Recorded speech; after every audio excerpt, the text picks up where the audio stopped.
This is Raptor News. Isaiah 52, number 5. All day long, my name is constantly blasphemed. And right now, I'm going to show you by saying Yahawah and Yahawah Shai, you are blaspheming both names. But we're going to focus on Yahawah, which is the meaning God, right? That is a backwards language.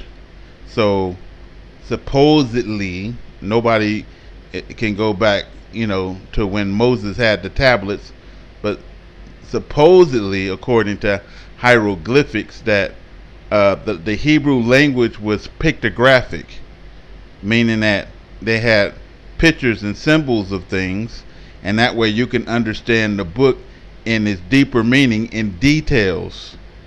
Well, the Romans, the Greeks, the Canaanites, the Phoenicians, they changed it over a time into alphabets, which is syllabic symbols, right?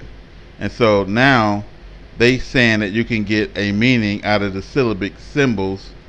Unfortunately, we ain't gonna learn too much about the book due to them twisting the words. Okay, we're gonna start out with my brother, and then we're gonna get into it.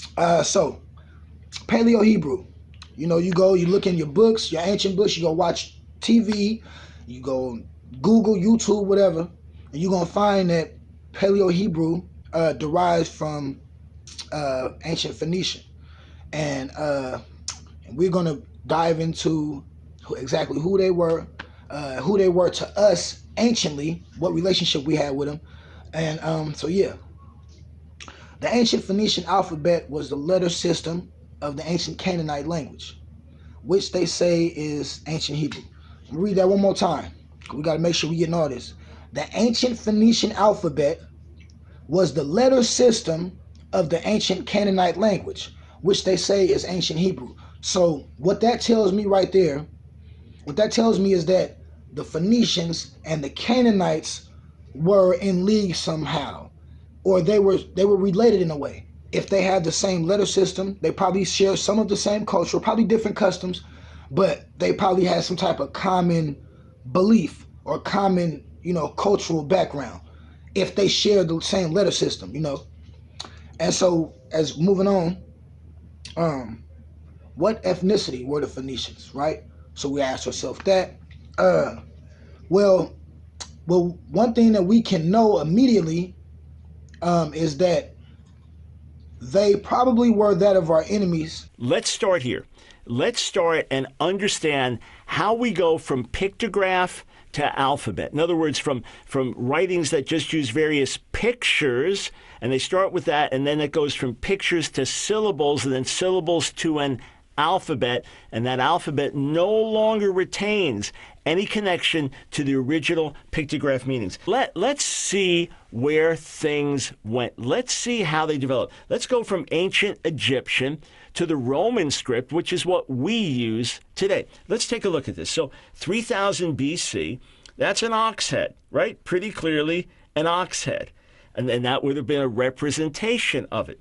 And then, whatever cattle you're talking about, okay, so it would come from there. All right, now, by the time you get a little over 1,000 years later, Sinai and some of these other early inscriptions, you can see it still bears those characteristics, but not so much. The Phoenician alphabet, which was then borrowed by the Hebrews and the Greeks, look, it doesn't really look like an ox head anymore. If you looked at that, if I showed that to 100 people and said, what is that? They're not going to say, that's obviously an ox head. Now, as borrowed by Greeks, look at the Greek alpha, looks more just like a flag. And then as it's borrowed into the Roman alphabet, which is our English alphabet, there's a letter A. Okay?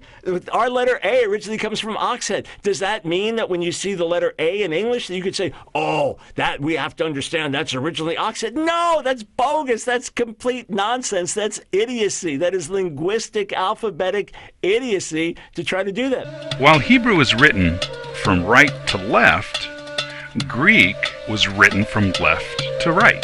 For this reason, the letters were reversed in the Greek alphabet.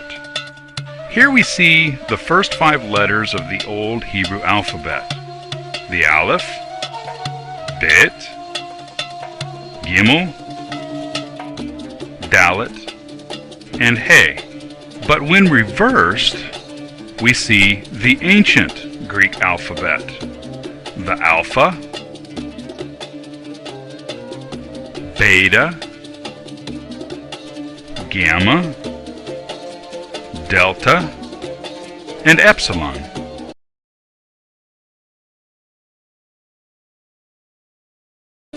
It continued to evolve into the modern Hebrew letters that we're familiar with today.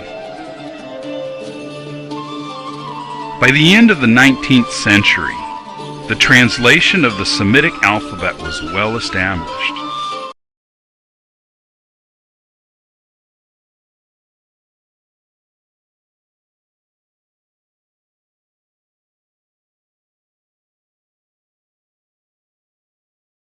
The image of an ox head was the letter Aleph.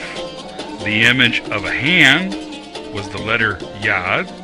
And the image of an eye was the letter Ayin. That this was the precursor to the previously known Phoenician Old Hebrew alphabet.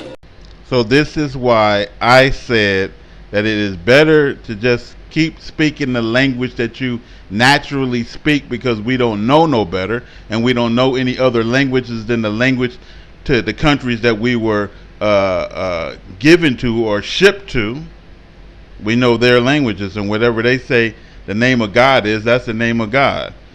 We can't really believe anything else, because everything is a lie. Everything is twisted. Everything is turned upside down and backwards to keep us as a people deceived, and so we cannot reach our God. They don't want you to reach our God. So instead of lying and saying, this is your name, God, it's Yahawah, you blaspheming his name. And so he's talking about you in Isaiah 52, number 5, when he says, all day long my name is constantly blasphemed. That's not my name. Unless you know God's name, stop blaspheming, saying Yahawah is his name, or even God is his name. Why don't we just say the Creator? This is Raptor News.